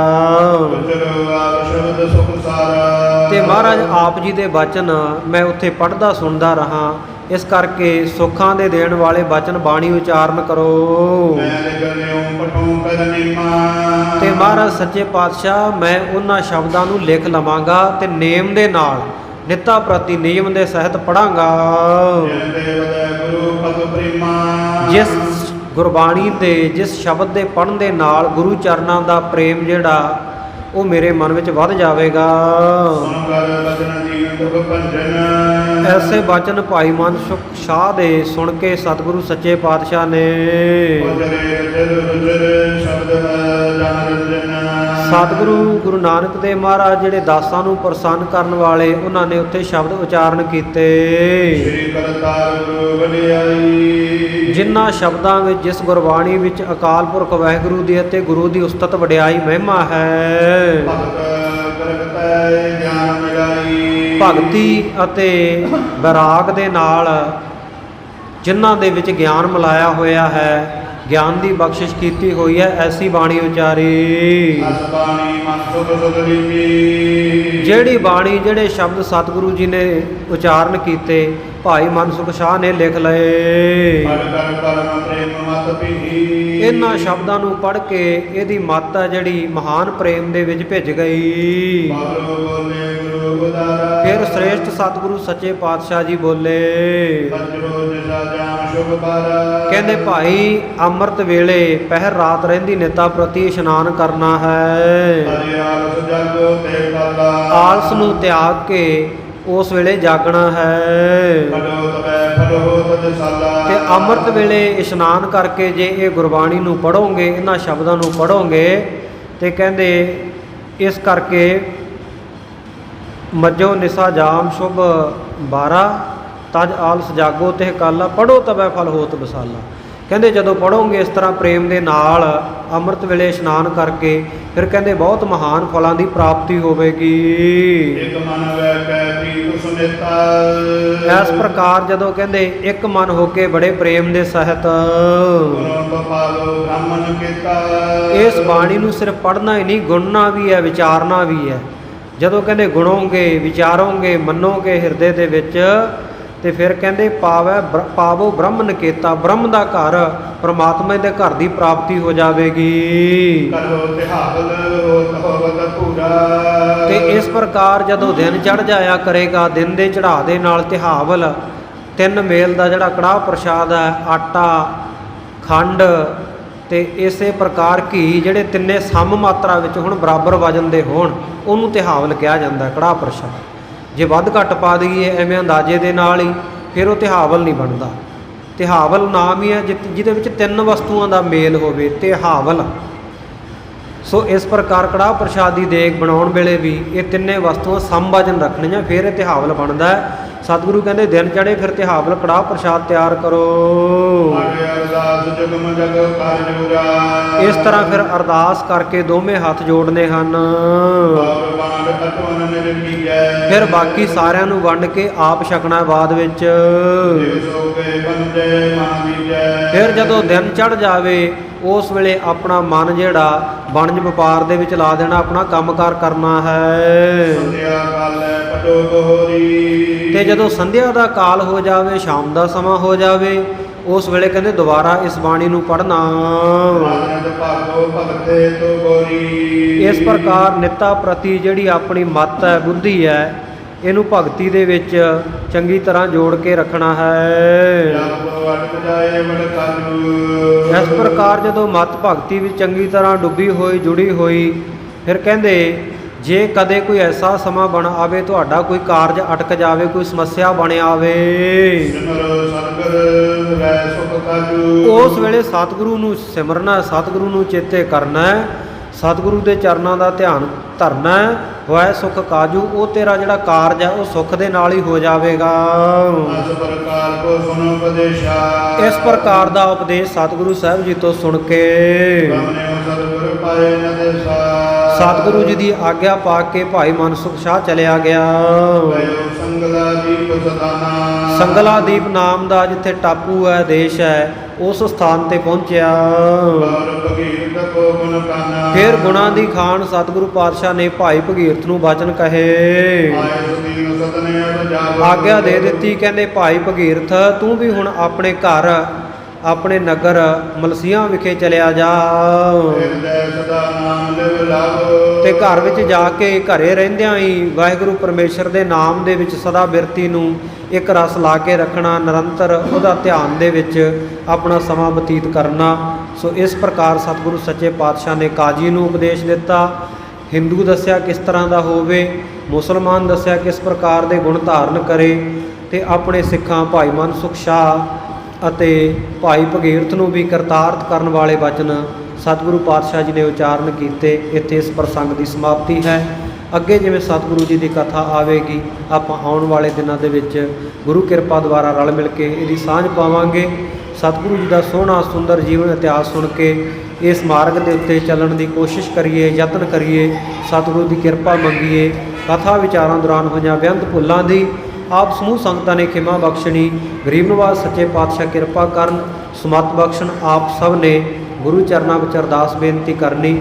ਸਤਿਗੁਰੂ ਇਸੇ ਪ੍ਰਕਾਰ ਗੁਰਸਿੱਖੀ ਦੇ ਪ੍ਰਚਾਰ ਪ੍ਰਸਾਰ ਦੀ ਸੇਵਾ ਸਿਰ ਤੇ ਮਿਹਰ ਭਰਿਆ ਹੱਥ ਰੱਖ ਕੇ ਸਦਾ ਅੰਗ ਸੰਗ ਵਰਤ ਕੇ ਲੈਂਦੇ ਰਹਿਣਾ। ਕਿਰਪਾ ਕਰਨੀ, ਸਤਿਗੁਰੂ ਦੇ ਚਰਨਾਂ ਦੇ ਵਿੱਚ ਇਹ ਜੋਦੜੀ ਕਰਨੀ। ਸਤਿਗੁਰੂ ਜੀ ਸੇਵਾ ਅਤੇ ਸਿਮਰਨ ਜ਼ਰੂਰ ਬਖਸ਼ਿਸ਼ ਕਰਨ। ਦੇਹੋ ਸੱਜਣ ਅਸੀਸੜੀਆਂ, ਜਿਉ ਹੋਵੈ ਸਾਹਿਬ ਸਿਉ ਮੇਲ। ਆਏ ਸਦੀਨ ਸਦਨ ਅਬ ਜਾਓ